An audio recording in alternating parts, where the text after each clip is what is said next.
Hello, I am the Mad King Paradox S, bringing you the second installment in my Halloweentown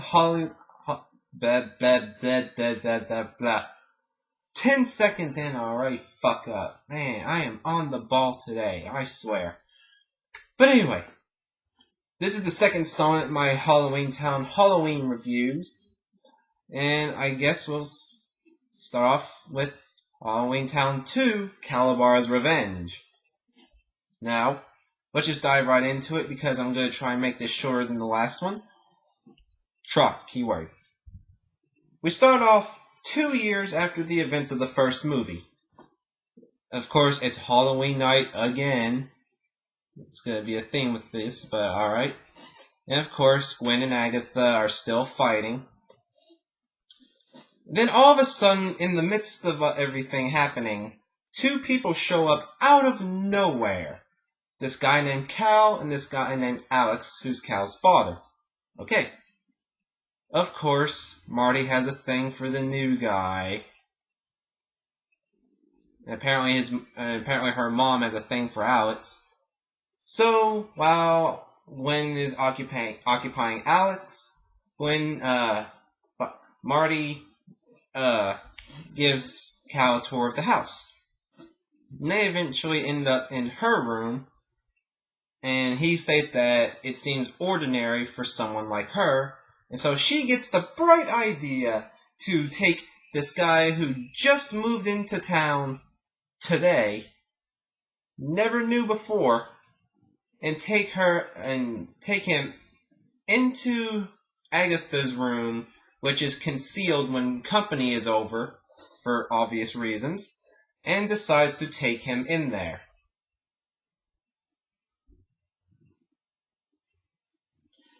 You gotta love it when people are stupid. I mean, seriously, come on, everyone. But anyway, biases aside.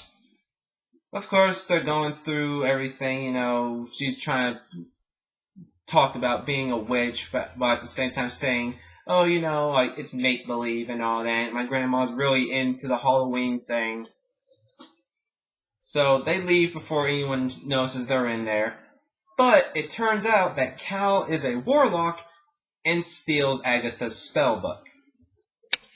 Now, back into the party, Cal's already left. And Agatha and Sophie are grabbing things out of her bag to hand out to the children. All of a sudden, the bag's empty. So, thinking quickly, Agatha decides to take Marty and go back into Halloweentown to see if there is a problem back at her place. Well, the bus won't show up, so they open the portal themselves, go back into Halloweentown, just to find that everything is gray, dull, boring, etc. And then they run into Luke, who's also gray, and his creaturely features are starting to diminish little by little, and he's becoming more stereotypical human. Because it was explained how Halloween in the human world is mortals mocking people from Halloweentown, and so this is them mocking the humans, apparently. Okay. Well, they get back to Agatha's place. Can't find the spellbook. Oh, wait. I'm skipping ahead. I'm dumb. In the middle of the Times Square, where the pumpkin would be, is just now a giant stone cube slab type thing. Cal's face appears on it. And they find out that Cal is actually Calibar's son, who he had hidden from the world. Who apparently shares his father's hatred of humans. And that's why he's doing all this, because he holds a grudge against the Cromwell family for pretty much killing his dad. And so he's turning all of Halloweentown into boring, dull, gray humans. Well, that's part of it anyway, but I'll get to that later. Now back on track. They get back to Agatha's place. Her home is all dulled out. Can't find the spellbook. And in the midst of looking, they accidentally turn Luke back into a goblin. I actually did figure it out. He is, in fact, a goblin. And so they figure, oh, the book is lost. And Agatha states that if anything is lost, it goes to one place. This guy named Gord's place in Halloweentown, where everything that is lost within either dimension ends up in his front yard. So he's the local junk man, per se. So they go over there, and the entire place is squeaky clean, spotless. And apparently he's supposed to be like this vile, horrendous person, but he's all doled out because of the gray spell, which is actually what it's called, the gray spell, because I can't think of anything more original, but oh well. And so they get there, and he's just like, yes, being all polite and everything. He's like, I have several books inside. But not in the creepy way of saying it, but like the dull, like humanitarian type deal thing going on. I don't really know how to explain it. They go inside, books not there, just a bunch of worthless crap. Yeah. Apparently, he sold everything during the, and I have to quote him when I say this, the yard sale. Cracks me up every time seeing him like that. But then Cal comes back into the fireplace, all faced out, saying how he's now trapped them inside the cottage. And at this point, Agatha comes down with the gray spell, because apparently it's viral. And then they fit this whole theme of the movie, like getting around the rules without breaking them. Marty decides, if we can't leave the cottage, why don't we just go back in time and still be in the cottage and get the book when he still had it? So they go back a little while. Well, after a few attempts, they go back a little ways. They finally get to the right time era. Meet up with Gord back when he was still junked out galore. I could have said that better, but fuck it. Oh well, moving on. They look for the book, can't find it. Then he says that he remembers the book and says that he sold it to Calibar 50 years prior to this time. So, in the midst of just brainstorming then, they figure out how to say the gray spell backwards to undo it.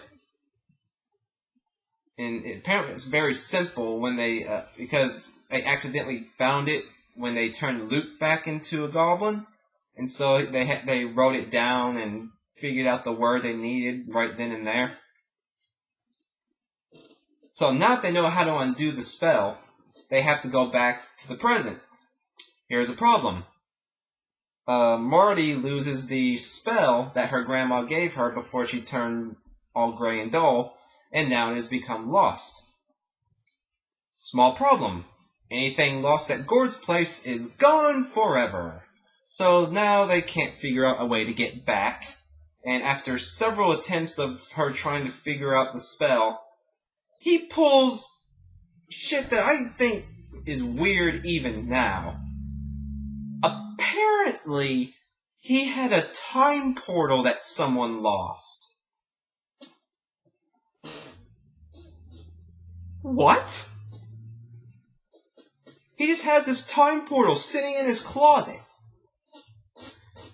He's like, some wizard must have lost it or something. He opens up this door and you see this black hole time vortex corridor type thing just sitting in his closet. And even as a little kid, when I first saw this, my first thought was, how do you lose that? How do you lose virtually a black hole? It's not something you just misplace.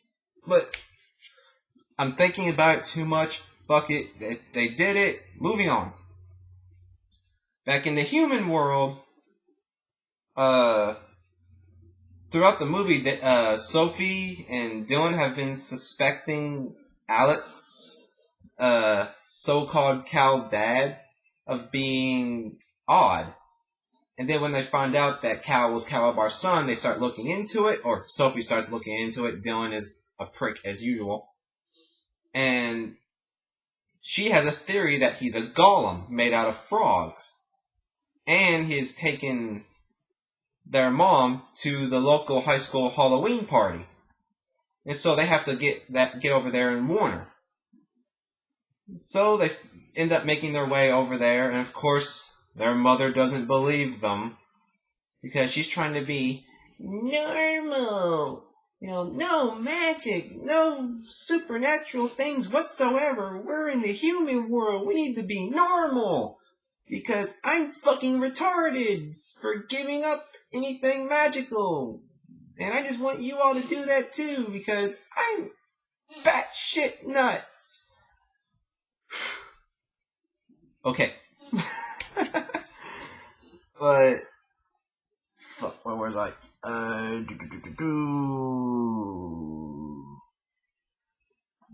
Did that. Of course, gotta look at my notes again. Did that. Oh, yes, here we go.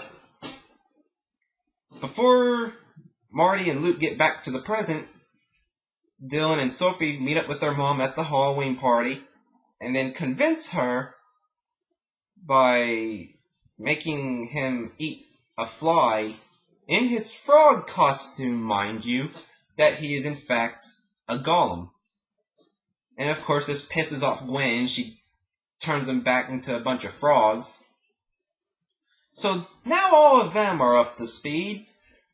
And Marty and Luke finally get back, reverse the gray spell off of Agatha, only to open the portal and see that it was about to close right before Cal casts the creature spell on everyone at the Halloween dance to turn them into the creatures they were mocking. And so the portal closes, Cal uses the spell, turns all of them into creatures.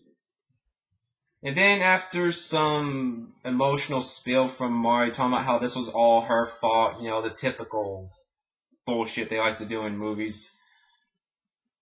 Again, the whole concept of getting around the rules comes into play.